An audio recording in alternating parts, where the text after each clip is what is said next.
मेरा नाम धीरज है और आज मैं आपको मेरे साथ बीते एक ऐसे अनुभव को साझा करने जा रहा हूँ जिसे सुनकर आपका भी दिल दहल जाएगा।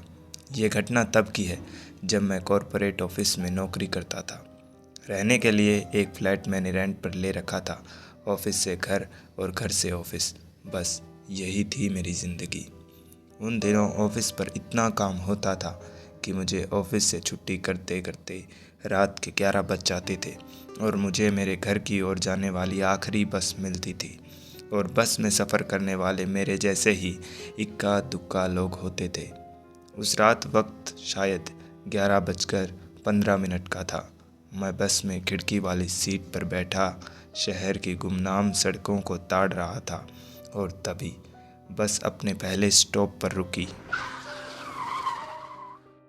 और बस में एक बेहद खूबसूरत लड़की सवार हुई, जिसे देखकर मेरी आंखें फटी और मुंह खुला रह गया।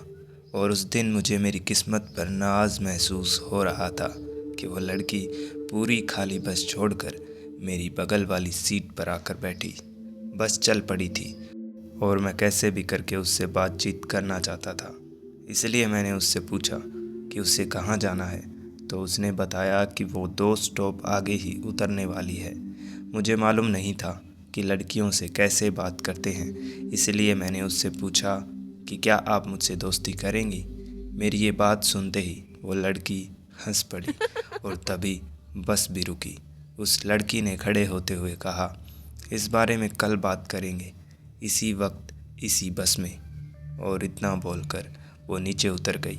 और तभी मुझे याद आया कि मैंने उसका नाम तो पूछा ही नहीं।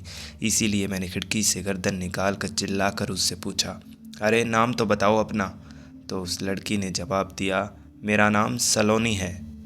ऐसे ही 5-6 दिन मैं ऑफिस से देरी से निकलता और उसी बस से सफ़र करता और 10-15 मिनट मुझे मेरी नई दोस्त सलोनी के साथ बिताने को मिलते।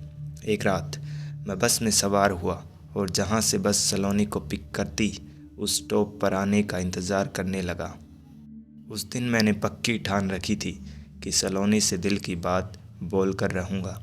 और फिर सलोनी का पिकअप स्टॉप आया, लेकिन उस दिन सलोनी बस में सवार नहीं हुई।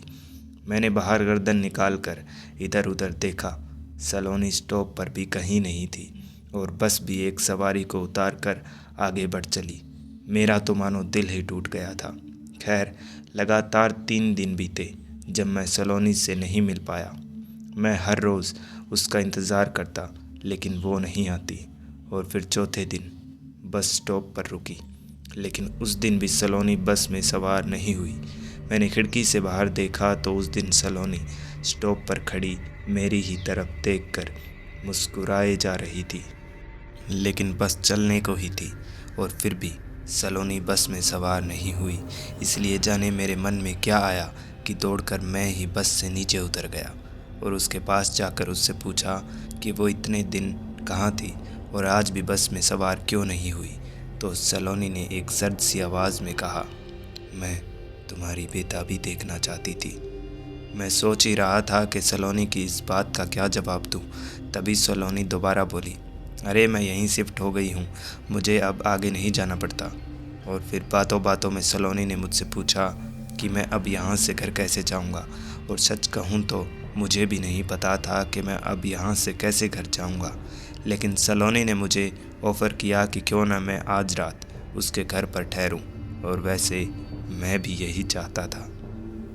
और फिर सलोनी के साथ मैं उसके घर पहुंचा। 2 कमरों का एक छोटा सा घर था सलोनी का, जिसमें वो अकेली रहती थी। उसके घर में एक अजीब सी बदबू फैली थी। वजह पूछी तो सलोनी ने बताया कि उसके घर के पीछे कब्रिस्तान है। उसकी ये बात सुनकर मुझे हैरानी हुई। आखिर कोई लड़की ऐसी जगह पर कैसे अकेली रह सकती थी।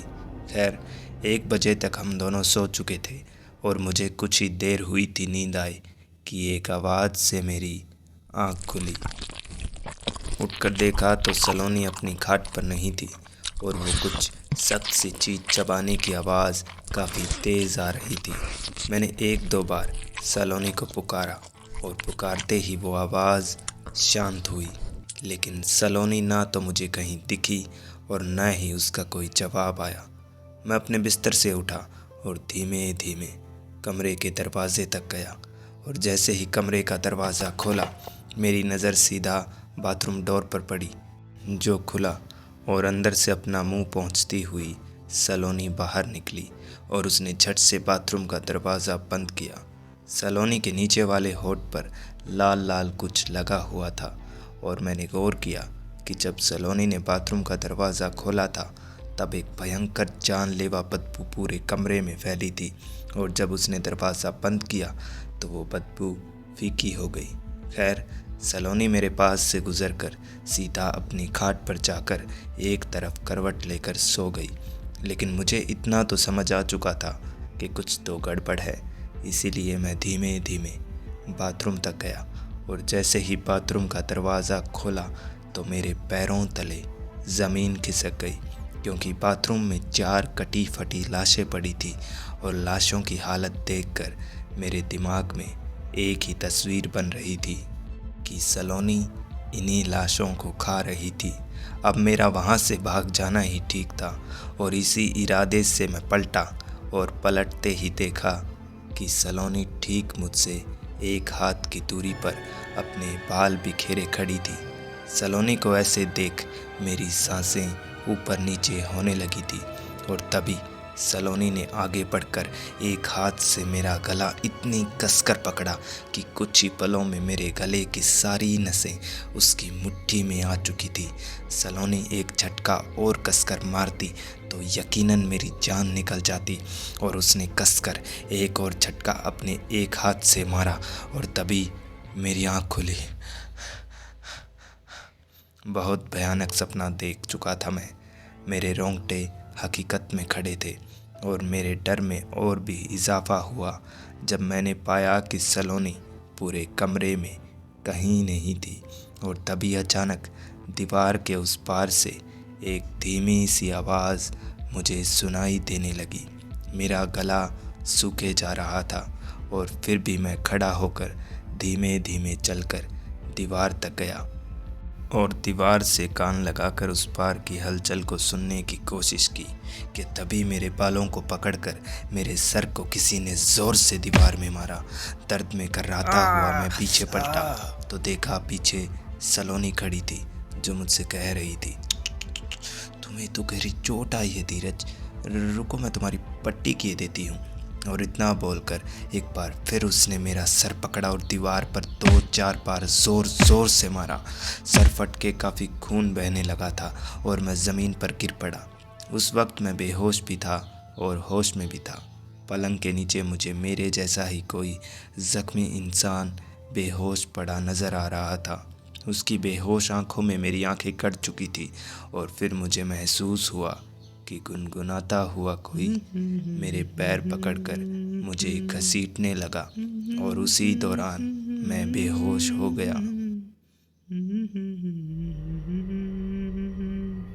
मुझे होश आया तब मैं सलोनी के बाथरूम में पड़ा था और मेरे मुंह पर मक्खियाँ भिनभिना रही थी। इधर उधर देखा तो समझ आया मैं लाशों के ढेर पर पड़ा था।